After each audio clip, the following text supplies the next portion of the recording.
So what's up guys, Mr. Audio here, and welcome back to another video. And this video is all about vocal processing. So I did it again, I made another rack. You can download it as well as all my other racks with the link in the description. I wanted it to be simple and easy to use, but I also wanted it to do a lot of the heavy lifting. I wanted it to do multiple instances of EQing, some advanced de-essing, and some compression multiple times, as well as some advanced saturation techniques. So in this video, I'll be going over and discussing how to set up your own multiband compressor to attack different offending frequencies. Basically, I'm going to show you how to set up your own de-esser and get really advanced with it. Then, I'm also going to show you a technique called EQ, emphasis, and de-emphasis. It's emphasizing a portion of frequencies to color it in a certain way, and then de-emphasizing them with another EQ to compensate for the gain that you've added. So I'll be going over all of these processes and how you can use them with all of the controls, but mainly I've tried to narrow it down to 16 controls to make it easy, and I also set some default settings that are pretty spot on for most vocal performances. So let's dive right in, and I'll show you how this works, and you can download it for yourself and try it out on your vocals. Alright, as you can see now, I've got some vocal tracks up here. These three are the same, and these two are the same. I've done my best to level match these to each other and these to each other. This vocal track was processed with iZotope's Nectar 3+, as well as an Analog Obsession plugin, a Neve channel strip. I wanted some preamp distortion, so I threw that on there, threw it in oversampling, and that's that. Let's just listen to how it sounds. You take a bite out of me. Alright, very saturated, very bright. I like the tone. Let's hear how the rack sounds. You take a bite out of me. Very similar. A little bit more warmth in the low end. Not the low end, I should say low mids for vocals, but the low end of the vocal, it's a little bit warmer there. Now let's listen to it without anything on it. This is without the rack or any processing at all. You take a bite out of me. And this is with the rack. You'll never get without what it's worth. And you are the monster inside.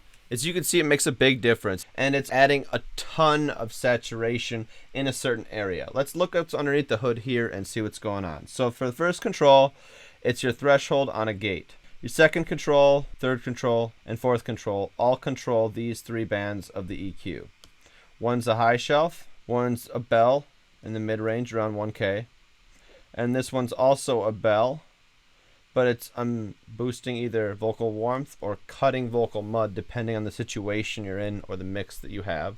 And this next one here is a multi-band compressor that I've set up to be a de-esser. So I got the low and mid band down here, and I've linked this frequency to this as well as this frequency to that, and then the threshold to this. And these colors correspond with the controls they operate. So basically, you can scan the frequencies to see where your offending frequencies are in the de-esser, and then you can set that pretty precisely, and then you can do that with the second de-esser over here after you add more top end. After the first de-esser, you're going to go into squeeze, which is just some gentle compression to kind of tame some more dynamics. Again, we want to do this in small steps to get a cleaner result. Serial compression is much better than using one compressor to take on the whole load. Now, shine and polish is just two bands of another EQ, that a high shelf and then a bell. I've got the bell cutting a little bit and the high shelf definitely boosting. The next one is the second de-esser. It's the same setup as the first de-esser. I'm just taking away some more harshness. And then the next one is the glue. It's just really a glue compressor with a 1 millisecond attack and a 0.6 second release, and then you have control over the threshold and makeup gain, and those correspond with the colors over here as well. Now this is my favorite part. This is where I said it gets complicated. Alright, so when we open this up, you're able to choose your grit style, which is your saturation style. Ableton has a whole bunch of different saturation algorithms. I would experiment around and see which ones you like the best. Now, as you can see, you can control both of these EQs with this knob, and they're inversely affected with each other, and the gain is controlled by this knob. And then you have your grit, which is your saturation. these 3 controls are up here, here, and here. They correspond with the colors again.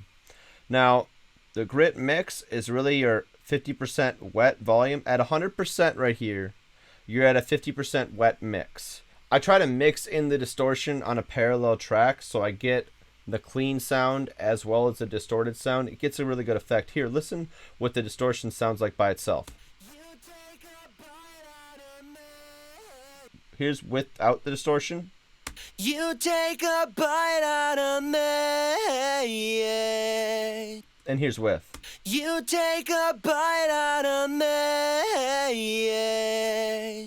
See, that distortion adds just so much right away. I encourage you to open this up, add some stuff to it, and mess around with these settings yourself, but the default settings are great for most situations. Well, that's the Rack, guys. I encourage you to download it and mess around with the settings yourself, and maybe even add a few plugins yourself. Well, that's it for this video, guys. I hope you download the Rack. I hope you use it on your vocals. Also, if you've enjoyed this content, consider giving this video a like, give my channel a subscribe, and hit that notification bell so you'll be notified every time I put out some new content. Thanks for watching this one, guys. As always, it's been a fun one. I'll see you in the next one.